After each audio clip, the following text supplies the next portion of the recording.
ಮುಖ್ಯವಾಗಿ ಒಂದು 7-8 ಬೇಡಿಕೆಗಳಿತ್ತು. ಅದರ ಪ್ರಮುಖವಾಗಿ ಒಂದು 4 ಬೇಡಿಕೆಗಳು. 4 ಬೇಡಿಕೆಗಳು ಏನಪ್ಪ ಅಂತಂದ್ರೆ ಸ್ವಲ್ಪ ಈ ಖರಾಬಿನ ಬಗ್ಗೆ ಸ್ವಲ್ಪ ಡಿಸಿಷನ್ ತೊಗೋಬೇಕಾಗಿದೆ. ಆ ಖರಾಬಿಗೆ ಬೇಡಿಕೆ ಆ ಖರಾಬಿಗೆ ನಮ್ಮ ಕನ್ಸೆಂಟ್ ಅಮೌಂಟ್ ಕೊಡಬೇಕು ಅಂತ ರೈತ ಮುಖಂಡರು ಎಲ್ಲ ಬೇಡಿಕೆ ಇದೆ. ಅದ್ರ ಪ್ರಕಾರ ಅದು ಈಗ SLO ಲೆವೆಲ್ದಲ್ಲಿ ಆಗಲಿ ನಮ್ಮ ಡೆವಲಪ್ಮೆಂಟ್ ವಿಭಾಗದಲ್ಲಿ ಅದನ್ನು ಡಿಸಿಷನ್ ತೊಗೋಬೇಕಾಗಿಲ್ಲ. ಅದಕ್ಕೆ ಆಲ್ರೆಡಿ ನಾವು ಬೋರ್ಡಿಗೆ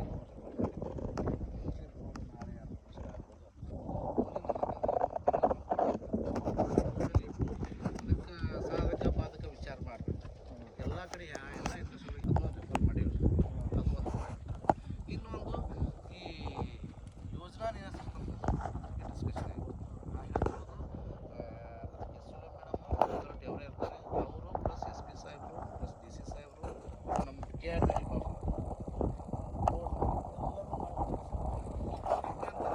ಪ್ರೊಜೆಕ್ಟ್ ಡಿಸ್ಪೋಸಲ್ ಪರ್ಸನ್ ಕೊಡ್ತಾರೆ. ಅಂದ್ರೆ ಯೋಜನೆಗಳಿಂದ ನಿರಾಶ್ರಿತರಾದವರು. ಈಗ ಯಾಕೆ ಈ ಪ್ರಶ್ನೆ ಅಂತಂದ್ರೆ, ಈಗ ನಮ್ದು ಇಲ್ಲೇ ಈ ಮಲಗಾನ್ ವೆಸ್ಟ್ ಕೆನಲ್, ಮಲಗಾನ್ ಪಶ್ಚಿಮ ಕಾಲುವೆದಲ್ಲಿ ಆಲ್ರೆಡಿ ನಾವು ಯೋಜನೆ ನಿರಾಶ್ರಿತ ಸಬ್ಮಿಟ್ ಕೊಟ್ಟಿದ್ದೀವಿ UKPಯಲ್ಲಿ. ಇದನ್ನು ನಾವು ಭೂಮಿ ಕಳ್ಕೊಂಡಿದ್ದೀವಿ ಅಂತ ಅನ್ನೋದು ಇದರಿಂದ ನಮಗೆ ರೈತರ ಮಕ್ಕಳಿಗೆ ಪೀಳಿಗೆಗಳಿಗೆ ಅದು ಹೆಲ್ಪ್ ಆಗುತ್ತೆ, ಸರ್ಕಾರದಿಂದ ಕೊಡಬೇಕು ಅನ್ನೋದು ಒಂದು ಬೇಡಿಕೆ ಇದೆ. ಆ ಬೇಡಿಕೆ ಈ ಸದ್ಯ ನಮ್ಮ SLO ಲೆವೆಲ್ದಲ್ಲಿ ನೀನು ಡಿಸ್ಕಸ್ ಮಾಡ್ದಂಗೆ ಹೇಳ್ತಿರೋದು. SLO ಮೇಡಮ್ ಆಗಲಿ ನಮ್ಮ ಇದರಲ್ಲಿ ಇಂಡಸ್ಟ್ರಿ ಡಿಪಾರ್ಟ್ಮೆಂಟದಲ್ಲಿ ಅದು ಇನ್ನೂ ಬಂದಿಲ್ಲ. ಅದ್ರ ಪ್ರಕಾರ ಸರ ಅದನ್ನು ನಾವು ಬೋರ್ಡಿಗೆ ಸರ್ಕಾರ ಮಾಡೋದು, ಅದರಿಂದ ಯಾವುದೂ ಫೈನಾನ್ಷಿಯಲ್ ಬರ್ಡನ್ ಇಲ್ಲ. ಜಸ್ಟ್ ಅದನ್ನು ಸರ್ಟಿಫಿಕೇಟ್ ಕೊಡೋದ್ರಿಂದ ನಿಮ್ಮ ಮಕ್ಕಳಿಗೆ ಮೊಮ್ಮಕ್ಕಳಿಗೆ ಅದು ನಿಮ್ಮದು 7% ಸರ್ಕಾರ ನಿಯಮದಲ್ಲಿ 7% 6% ರಿಯಾಯಿತಿ ಸಿಗ್ತೈತಿ. ಅದ್ರ ಸಲುವಾಗಿ ಅದನ್ನು ಬೋರ್ಡಲ್ಲಿ ಅದಕ್ಕೂ ಸಾಧಕ ಬಾಧಕ ವಿಚಾರಗಳು ಮಾಡಿಬಿಟ್ಟು ಅದು ನಮ್ಮ SLO ಮೇಡಮ್ ಅವರ ಕೈಯಲ್ಲಿ ಇಲ್ಲ. ಅದು ನಮ್ಮ SLO ಲೆವೆಲ್ದಲ್ಲಿ ಇಲ್ಲ. ಸರ್ ನಾವೇನಂತೀವಿ, ನಿಮ್ಮ ಕೈಯಾಗ ಏನಿಲ್ಲಲ್ಲ, ನೀವು ಬೋರ್ಡಿಗೆ ಬರ್ದ್ರಂದ್ರೆ ನಾವೇ ಕೂತು ರೈತರು ಹೋಗಿ ಅದು ಮಾಡ್ಕೊಬಾರ್ದು ಹೇಳಿದ್ದೀವಿ. ಹೌದ್ರಿ, ನಮಗೆ ನಿಮಗೆ ಏನಂದ್ರೆ ನಮ್ಮ ಕಡೆ ಫ್ಯಾಕ್ಟ್ರಿ ಬರೋಕ್ಕಾಗಲಿ ನಾವು ಆಲ್ರೆಡಿ ಕೊಟ್ಟೇವಿ. ಅದೇನು ಉದ್ದೇಶದ ನಮ್ಮ ಮತ್ತೆ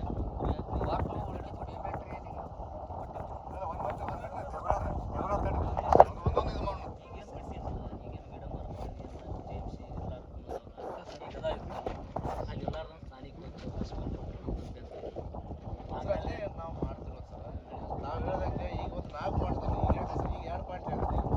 ಖರಾಬು ಒಂದು, ಆಮೇಲೆ ಈ PDP ಸರ್ಟಿಫಿಕೇಟ್ ಒಂದು, ಇನ್ನೊಂದು ಏನಪ್ಪ ಅಂದರೆ ನೀವು ಈ ಪೇಮೆಂಟ್ ಲೇಟ್ ಆಗಿದ್ದಕ್ಕೆ ನನಗೆ ಇಂಟ್ರೆಸ್ಟ್ ಕೊಡಬೇಕು ಅಂತ ಒಂದು ಬೇಡಿಕೆ ಇದೆ. ಬೇಡಿಕೆ ಬೇಕು. ಯಾಕಂತಂದ್ರೆ ಹಂತವಾಗಿ ನಿಮ್ಗೆ ಕನ್ಸೆಂಟ್ ಹಂತವಾಗಿ 2012 ಒಬ್ಬರು 13 ಆಗಿದೆ, 14 ಆಗಿದೆ, ಹಿಂಗೆಲ್ಲ ಆಗೋದ್ರಿಂದ ನಮ್ಗೆ ಇಂಟ್ರೆಸ್ಟ್ ಬೇಕು.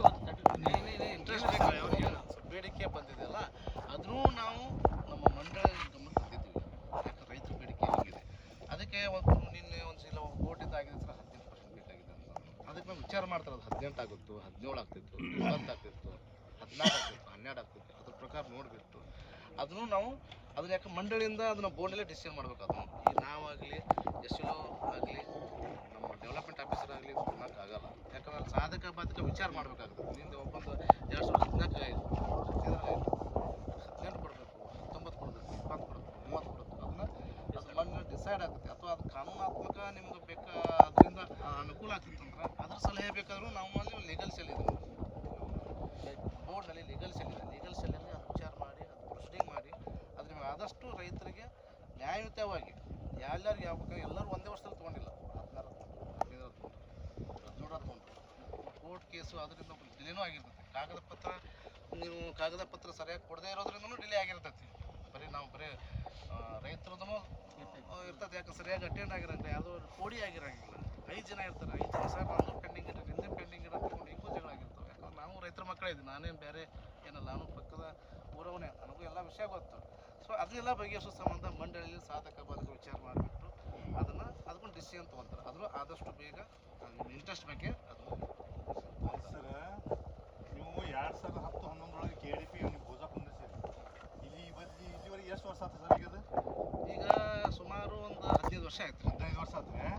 ನೀನೇನು ವಿಚಾರ ಮಾಡಿದ್ರೆ ಎಲ್ಲರೂ ಕೂಡಿ ಕೆಲಸ ಬಂದ್ ಮಾಡೋದು ಅಂತ ಹೇಳಿದ್ರೆ ಈ ಸಾಹೇಬ್ರಿಗೆ ಹೇಳಿ ಈಗ ಕಂಪ್ಲೇಂಟ್ ಮಾಡಿಸಿ ಕೆಲಸ ಚಲೋ ಮಾಡಿದ್ರೆ ಈಗ ನಾವು ರೈತರು ಎಲ್ಲ ಕೂಡ ಅವ್ರಿಗೆ ನಾವು ಕಂಪ್ಲೇಂಟ್ ಮಾಡ್ತೀವಿ. ಈಗ ನಾವು ಇಲ್ಲ ಕೆಲಸ ಚಲೋ ಮಾಡೋ ಹರ್ಕತ್ ಏನೋ ಜತ್ನ ಕೇಳ್ತೀನಿ. ಈಗ ನಾನು ರೈತರಿಗೆ ಈಗ ಒಂದು ಇವು ಸೆಕೆಂಡ್ರಿ ಬಿಟ್ಬಿಡ್ರಿ, ಮೂಲ ಪಾಯಿಂಟ್ ಏನೈತೆ ಅದನ್ನ ಅರ್ಥ ಮಾತಾಡೋಣ. ಈಗ ನಾವು ಒಂದು ಪೇಮೆಂಟ್ಗೆ ರೈತರಿಗೆ ಏನು ಬೇಡಿಕೆಗಳಾದ್ರೆ ಟೋಟಲಿ ಕ್ಲಿಯರ್ ಮಾಡಿ.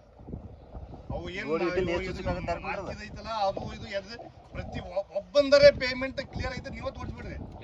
ಯಾವ ಆಗಿಲ್ಲ ಒಂದ್ ಸಲ ನಾನು ಇನ್ನೊಂದು ನಿಮಿಷ ನಮ್ಗೆ ಟೈಮ್ ಕೊಡ್ರಿ. ಅದಕ್ಕೆ ನಾ ಏನ್ ಹೇಳ್ತೀನಿ ಒಟ್ಟು ಈ ಕೆಲಸ ಅಂತೂ ಮಾಡಬೇಡ್ರಿ ದಯವಿಟ್ಟು. ಯಾಕಂದ್ರೆ ಇವತ್ತು ಹೆಣ ಬಿದ್ದು ಪರವಾಗಿಲ್ಲ ಅಲ್ರಿ. ಈಗ ನೀವು ಅವ್ರ ಸಾಹೇಬ್ ಕರ್ಕೊಂಬಂದು ಕೆಲಸ ಚಾಲು ಮಾಡಿದ್ರೆ ಏನು ಆಗ್ತಾ ಇರೋದು ಅಂದ್ರೆ ರೈತರಿಗೆ ಕಿಮ್ಮತ್ತಿಲ್ಲ ಅಂದ್ರೆ ಹೆಂಗಿದೆ.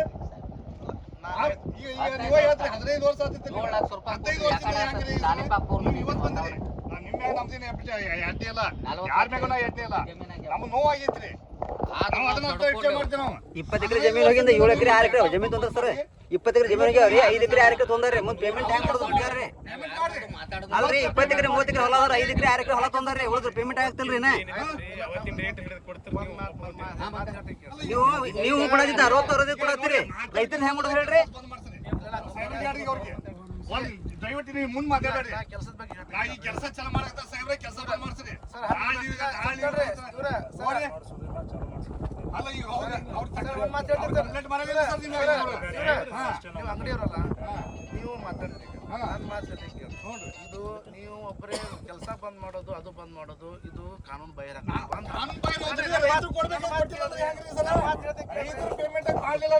ನನ್ನ ಮಾತು ನೀವು ಮಾತಾಡಿದ್ರಿ. ಈಗ ನಾ ಮಾತಾಡ್ತೀನಿ ಕೇಳ್ತೀನಿ ಕೇಳ್ರಿ. ನಾವು ಕಾನೂನು ಬಾಹಿರ ಕಾನೂನು ಕೈ ಕೊಡ್ಬೇಡ್ರಿ. ಇನ್ನೊಂದು ಮಾತಾಡಿ ಕೇಳ್ರಿ.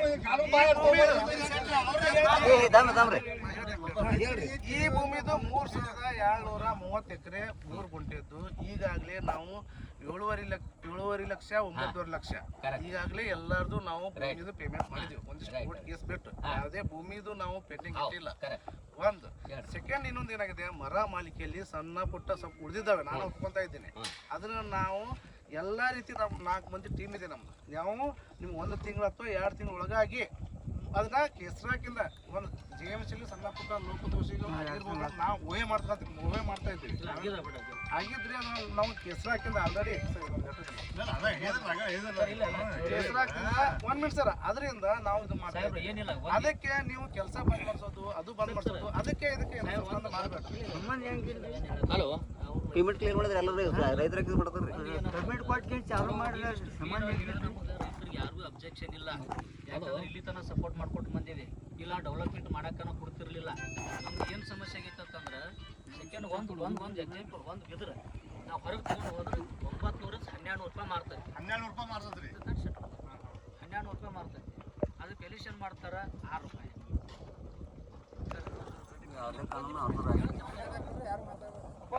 ಈಗ ನಮ್ದೇನು ಉದ್ದೇಶ ರೀ, ರೈತರು ಸಫರ್ ಆಗ್ಯಾನ. ನಾವು ನಮ್ಮ ಮಕ್ಕಳಿಗೆ ನೌಕರಿ 10 ಲಕ್ಷ ಕೊಟ್ಟು ಫಸ್ಟ್ ಅವಾಗೂ ಹೇಳಿವಿ, ಈಗೂ ಹೇಳಕತ್ತೀವಿ.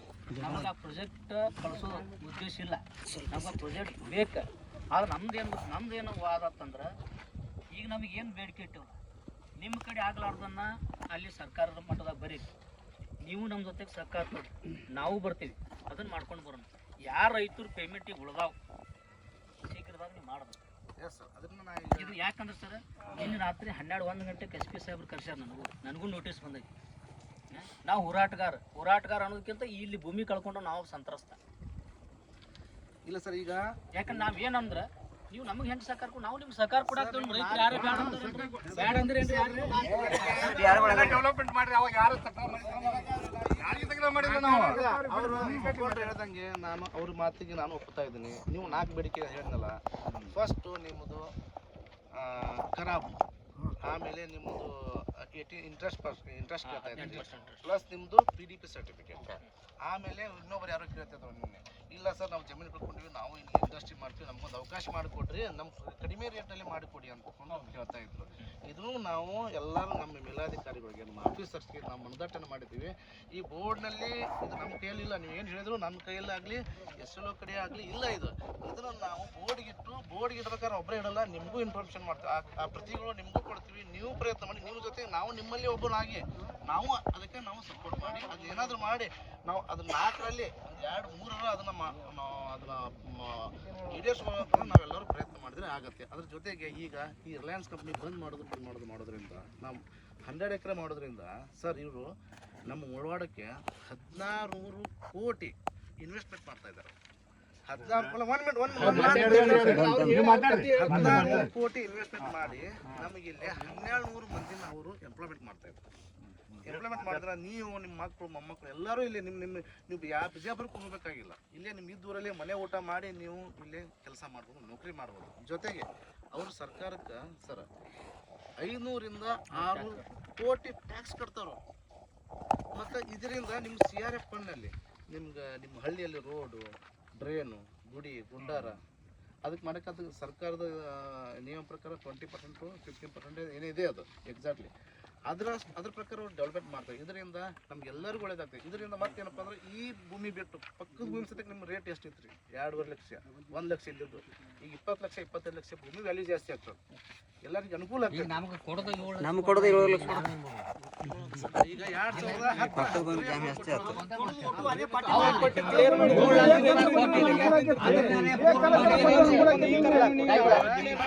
ಅದನ್ನು ಪೂರ್ಣ ಇಲ್ಲ ನಾವಂತ ಮಾತಾಡ್ತೀವಿ. ಅದನ್ನು ಪೂರ್ಣ ಇಲ್ಲ ಮತ್ತ ಅದು 2 ಲಕ್ಷ ರೂಪಾಯಿ ಕಮಿಷನ್ ಸುಮ್ಮನೆ ಇಲ್ಲ ಈಗ 2 ಲಕ್ಷ ರೂಪಾಯಿ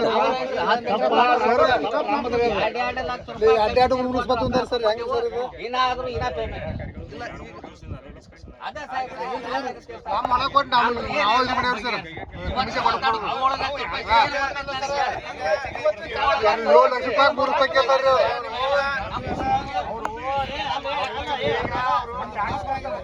ಈಗ ನೀವೇನಂತೀರಿ ಅವರು ಟ್ಯಾಕ್ಸ್ ಕಟ್ತಾರ ಪೇಮೆಂಟ್ ಕೊಡ್ತಾರ ನಾವೇನ್ ಮಾಡೋಣ್ರಿ?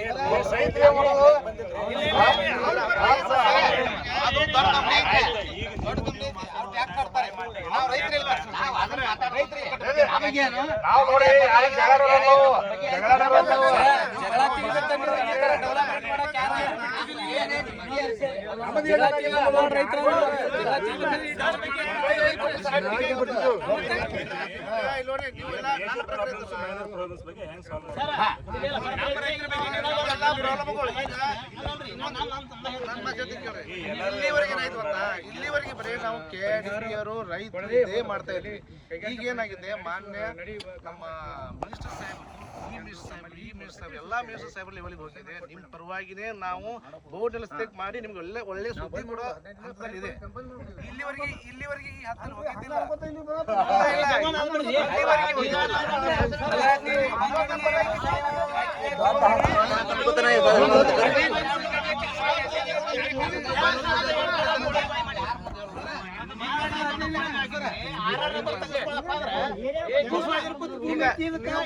ಮರ ಮಾಲಿಕೆ ಬಗ್ಗೆ ನಾ ಈಗ ಹೇಳ್ತೀನಿ ನೋಡ್ರಿ. JMC ಒಳಗೆ ನಮೂದಾಗ್ಲಿ ಇರ್ಲಿ, ಹೆಸರಾಕಿಂದ ಅಂದ್ರೆ ನಿಮ್ದು ಸ್ಯಾಟಲೈಟ್ ಥ್ರೂ ನಿಮ್ದು ಐತಲ್ಲ ಏನಿದೆ ಅದು ನೋಡಿ ಎಲ್ಲ ಪ್ರತಿಯೊಂದು ಮಾಡಿಕೊಡ್ತೈತಿ. ಮರ ಮಾಲಿಕೆ ಬಗ್ಗೆ ಯಾವ್ದು 100%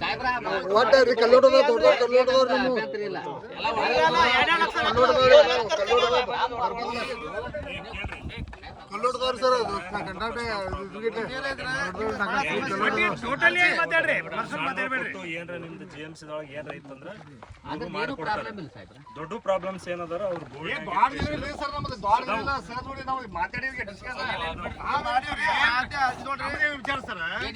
ಈಗ ವರ್ಕ್ ಸ್ಟಾರ್ಟ್ ಮಾಡಿದ್ರೆ ತಗೋರಿ, ನೀವು ಅಲಕ್ಷ್ಯ ಮಾಡ್ತೀರಿ, ನಾವು ಅಲಕ್ಷ್ಯ ಮಾಡ್ತೀವಿ. ಇಲ್ಲ ವರ್ಕ್ ಯಾವಾಗ ಸ್ಟಾರ್ಟ್ ಆಗ್ಬೇಕಾಗಿತ್ತು? 1 ತಿಂಗಳ ಆಗ್ಬೇಕಾಗಿತ್ತು. ಇಲ್ಲಿ ತನಕ ಬಂದೈತಿ ಸರ್. 15 ವರ್ಷ ನಾವು ಸುಮ್ ಕೂತೀವಲ್ರಿ. ಈಗ ಎಲ್ಲರ ಗಮನಕ್ಕೆ ಬರತೈತೆ ಅಂತ ಹೇಳ 15 ವರ್ಷ ನಾವು ಸುಮ್ ಕೂತೀವಿ. ಸಾಲ್ವ್ ಮಾಡ್ತಾ ಇದ್ವಿ.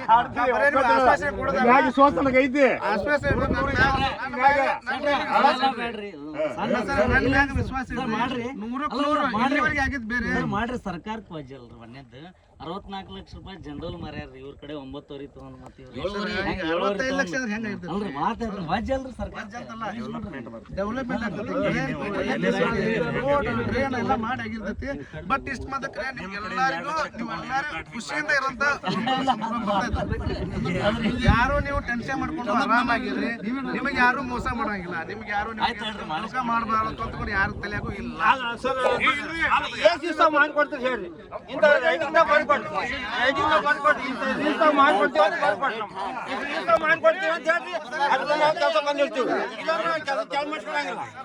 ಸರ್ಕಾರ ಮಟ್ಟದಲ್ಲಿ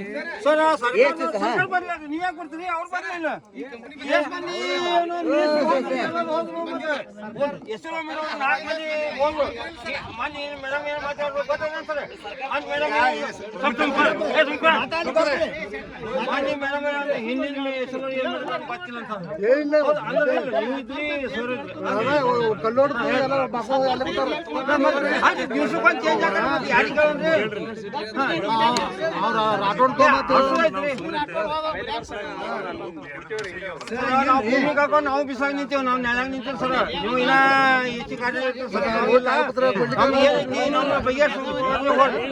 ಅದೇನಿಲ್ಲ ನಮ್ದು